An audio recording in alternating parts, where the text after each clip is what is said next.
নমস্কার বন্ধুরা, welcome back to my channel. আজ আমি আপনাদের সাথে শেয়ার করব একেবারে ইউনিক পদ্ধতিতে দারুণ স্বাদের সিমাই পোলাও রেসিপি। আশা করছি আজকের এই রেসিপিটি আপনাদের অনেক ভালো লাগবে। ভিডিওটি ভালো লাগলে লাইক, কমেন্ট এবং শেয়ার করতে ভুলবেন না। আর আমার এই চ্যানেলে নতুন হয়ে থাকলে চ্যানেলটি সাবস্ক্রাইব করে পাশে থাকা বেল আইকনটি বাজিয়ে দিন, যাতে পরবর্তী ভিডিওর নোটিফিকেশন সবার আগে আপনার কাছে যায়। চ্যানেলটি সাবস্ক্রাইব করে আমার এই ছোট্ট চ্যানেলটির পাশেই থাকার অনুরোধ রইল। তাহলে চলুন বন্ধুরা, দেরি না করে ভিডিওটি শুরু করা যাক। সিমাই পোলাও রেসিপি রান্না করার জন্য আমি এখানে কি সবজি নিয়েছি তা আপনাদের দেখিয়ে দিচ্ছি। দেখুন বন্ধুরা, দেখতে পাচ্ছেন আমি এখানে নিয়েছি একটা আলু, একটা পেঁয়াজ, দুটা কাঁচামরিচ, দুটা টমেটো, একটি কাঁচা আর একটি পাকা, নিয়েছি 3 টুকরো ফুলকপি, একটি ম্যাগি মশলা আর নিয়েছি 1 মুঠো ধনিয়া পাতা। আপনারা আপনাদের পছন্দ মতো আরও অন্য রকমের সবজি এখানে নিতে পারেন। আমি এখানে এই কয়টা সবজি নিয়েছি আর নিয়েছি একটি ডিম। আপনারা চাইলে দুটো ডিমও দিতে পারেন। আমি এখানে একটি ডিম দিয়ে আজকে রান্না করব। আর এখানে আমি নিয়েছি কিছু কলের সিমাই। সিমাই পোলাও রান্না করার জন্য কিন্তু অবশ্যই কলের সিমাই লাগবে। আপনারা তো সবাই এই কলের সিমাই চিনেনি। পোলাও রান্না করার জন্য সর্বপ্রথম আমি এখানে আগে কলের সিমাইগুলো ভেজে নেব। ভেজে নেওয়ার জন্য চুলায় একটি পাতিল বসিয়ে দিয়ে দিলাম কিছুটা সাদা তেল। তেল ছাড়াও ভাজা যায়, আমি অল্প একটু তেল দিয়ে ভাজলাম যাতে তাড়াতাড়ি করে মুচমুচে হয়ে যায় সুন্দর করে। দেখুন বন্ধুরা, দেখতেই পাচ্ছেন এইরকম করে ভেঙে ভেঙে পাতিলের মধ্যে দিয়ে খন্তা দিয়ে কিন্তু অনবরত নাড়াচাড়া করে এগুলো ভেজে নিতে হবে, যাতে নিচে পুড়ে না যায় আর গোল্ডেন কালার থেকে যেন লাল লাল কালার হয়ে যায়। নাড়াচাড়া করে এটা ভেজে নিতে হবে আর খন্তা দিয়ে হালকা হালকা করে এগুলো কেটে দিতে হবে। যেগুলো একটু লম্বা লম্বা সেগুলোও যাতে ছোট ছোট দানা হয়ে যায়। দেখুন বন্ধুরা, দেখতেই পাচ্ছেন একেবারে কিন্তু লাল লাল করে সুন্দর করে ভাজা হয়ে গিয়েছে আর লম্বা লম্বা থেকে কত সুন্দর ছোট ছোট দানা হয়ে গিয়েছে। দেখতেই পাচ্ছেন, আমি একটু কাছে থেকে আপনাদের দেখিয়ে দিচ্ছি। দেখুন বন্ধুরা, এগুলো এখন আমি নামিয়ে নেব। আমি এগুলো চুলা থেকে নামিয়ে রেখেছি ঠান্ডা হওয়ার জন্য। আর এখানে আমি সবজিগুলো কিভাবে কেটে নিয়েছি তা আপনাদের দেখিয়ে দিচ্ছি। দেখতে পাচ্ছেন বন্ধুরা, আমি এখানে সব রকমের সবজিগুলোই কিন্তু অনেক ছোট ছোট কিউব করে কেটে নিয়েছি আর সব কিন্তু একই সাইজের করে কেটে নিয়েছি। একেবারে 4 কোনা কিউব করে কেটে নিয়েছি। দেখতেই পাচ্ছেন বন্ধুরা কতটা সুন্দর লাগছে দেখতে সবজিগুলো। এখন আমি রান্না করার জন্য চুলায় কড়াই বসিয়ে দিলাম। কড়াই দিয়ে দিলাম কিছুটা সাদা তেল।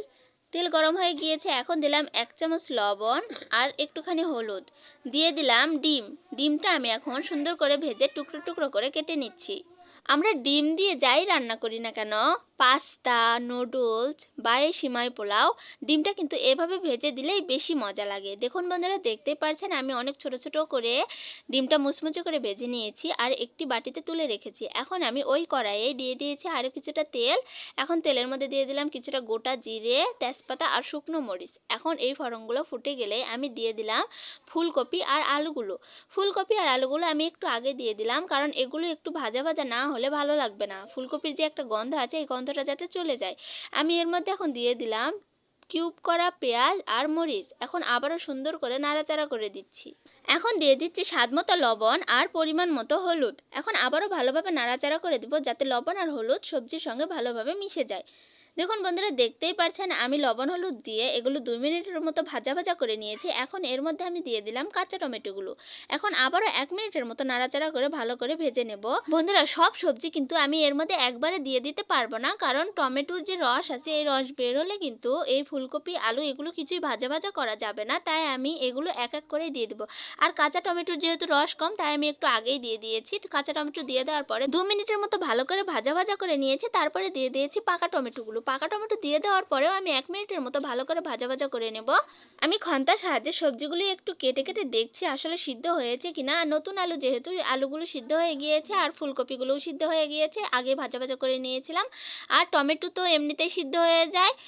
আমি এর মধ্যে দিয়ে দিলাম পরিমাণ মতো একটুখানি জল আর দিয়ে দিলাম ম্যাগি মশলা। এখন ভালোভাবে নাড়াচাড়া করে দিচ্ছি যাতে মশলাগুলো সবজির সঙ্গে ভালো করে মিশে যায়। আর দিয়ে দিচ্ছি ভেজে রাখা সিমাইগুলো। এখন আবারও সুন্দর করে নাড়াচাড়া করে দেবো, যাতে সবজিগুলো সিমাইয়ের সঙ্গে ভালো করে মিশে যায়। সবজিগুলোর সঙ্গে ভালো করে সিমাইগুলো মিশে গেলে আমি এর মধ্যে এখন দিয়ে দিচ্ছি ধনিয়া পাতা। ধনিয়া পাতাও দিয়ে দেওয়া হয়ে গিয়েছে। এখন দিয়ে দেবো ভেজে রাখা ডিম। রান্নাটা কিন্তু অতি সহজ বন্ধুরা, খুবই অল্প সময়ের মধ্যেই কিন্তু এই রান্নাটা করা যায়। দেখুন আমি ডিমও দিয়ে দিয়েছি। এখন আবারও ভালোভাবে নাড়াচাড়া করে সব কিছুই সিমাইয়ের সঙ্গে ভালো করে মিশিয়ে নিচ্ছি। এখন এর মধ্যে আমি দিয়ে দেব অল্প পরিমাণে জল। হাতে করে নিয়ে একটুখানি জল ছিটে দিয়ে একটি ঢাকনার সাহায্যে একবারে মিডিয়াম লোতে চুলার আঁচ রেখে ঢেকে রাখছি 5 মিনিটের মতো। 5 মিনিট পর আমি ঢাকনাটি সরিয়ে নিয়েছি। দেখতেই পাচ্ছেন বন্ধুরা কত সুন্দরভাবে নিচে কিন্তু একটু নরম নরম হয়ে গিয়েছে। আমি এখন আবারও নাড়াচাড়া করে দিচ্ছি। বন্ধুরা, সিমাইগুলো এমনভাবে নাড়াচাড়া করতে হবে যাতে নিচের যেগুলো নরম নরম হয়ে গেছে সেগুলো উপরে আসে, আর উপরে যে শক্তগুলো আছে সেগুলো নিচে চলে যায়। আমি এভাবে নাড়াচাড়া করে দিয়ে আবার এগুলো ভালোভাবে গুছিয়ে একটি ঢাকনাতে ঢেকে দিচ্ছি 2 থেকে 3 মিনিটের মতো। 2 থেকে 3 মিনিট পরে আমি আবারও ঢাকনাটি সরিয়ে নিয়েছি। দেখতেই পাচ্ছেন বন্ধুরা কতটা সুন্দর হয়েছে। আমি আবারও সুন্দর করে নাড়াচাড়া করে ভালোভাবে মিশিয়ে নিচ্ছি যাতে সবগুলো একই রকমের হয়। ব্যাস বন্ধুরা, আমার কিন্তু পুরোপুরিভাবে এই সিমাই পোলাও রান্না করা হয়ে গিয়েছে। একেবারে রেস্টুরেন্ট স্টাইলে এই সিমাই পোলাও রান্না করে আপনাদের কাছে দেখিয়েছি। ভিডিওটি আপনাদের কাছে কেমন লাগলো তো অবশ্যই কমেন্টে জানাবেন। বন্ধুরা, আপনারা যদি এই মজাদার সিমাই পোলাও রেসিপি তৈরি করতে চান তাহলে অবশ্যই আমার এই ভিডিওটি ফলো করে একবার হলেও বাড়িতে বানিয়ে নিন। আশা করছি অনেক ভালো লাগবে, পরিবারের সবাই একেবারে চমকে যাবে এরকম নতুন একটি রেসিপি দেখে, আর সবাই খেয়েও আপনার অনেক প্রশংসা করবে। দেখতেই পাচ্ছেন বন্ধুরা কতটা সুন্দর লাগছে দেখতে আর কতটা লোভনীয় হয়েছে। এই রেসিপিটি দেখে জিভে জল চলে আসছে, মনে হচ্ছে এক্ষুনি খেয়ে ফেলি। আমিও কিন্তু এর আগে কখনো এরকম রেসিপি তৈরি করিনি, আজকেই প্রথম এই রেসিপিটি তৈরি করেছি আর আপনাদের সাথে সেটা শেয়ার করেছি। এটা খাইতে কিন্তু অনেকটা মজার ছিল বন্ধুরা, কি বলবো আপনাদের। আপনারা যদি না খান তাহলে বুঝতে পারবেন না যে এটার স্বাদটা কীরকম ছিল, তাই অবশ্যই একবার বাড়িতে বানিয়ে নিন। তো বন্ধুরা, দেখা হচ্ছে এরকমই কোনো নিত্য নতুন রেসিপি নিয়ে পরবর্তী ভিডিওতে। ততক্ষণ পর্যন্ত ভালো থাকুন, সুস্থ থাকুন। টাটা বন্ধুরা।